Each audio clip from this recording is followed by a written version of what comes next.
Nous allons voir les partenaires des organisations à travers ce que l'on appelle le circuit économique simplifié. Alors, nous allons prendre comme exemple quelque chose de très simple que vous connaissez tous, le kebab. Un kebab, le sandwich que tout le monde mange. Le premier partenaire d'une organisation, ça va être qui mange un kebab en vide, les jeunes, les enfants, les parents, les grands-parents, tout le monde. C'est le premier partenaire d'une organisation, le client. Le client, ou également appelé les ménages, qui ont pour fonction principale consommer, dépenser de l'argent, faire gagner de l'argent à l'entreprise. Ensuite, où est-ce qu'on achète un kebab? À Bordeaux, en l'occurrence, une autre organisation, un agent, un partenaire, ça va être l'entreprise, qui a pour fonction principale la production de biens et de services.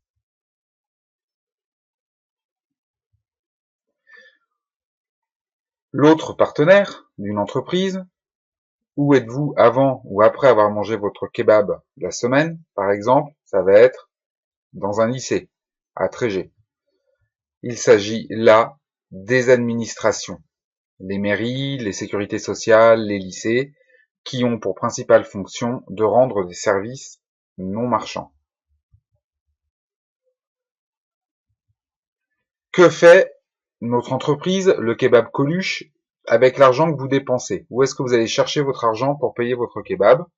Dans un autre partenaire d'une organisation, à savoir la banque, ici dans notre exemple la Société Générale. Ce partenaire, la banque, a pour principale fonction de collecter les dépôts, l'argent des entreprises et des ménages et faire des crédits ou redistribuer l'argent en cas de nécessité.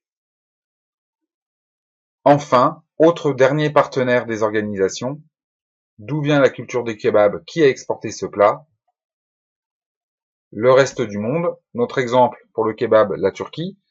Mais d'un point de vue économique, l'autre partenaire, c'est ce qu'on appelle le reste du monde, qui sert à importer et à exporter les biens et les services des organisations.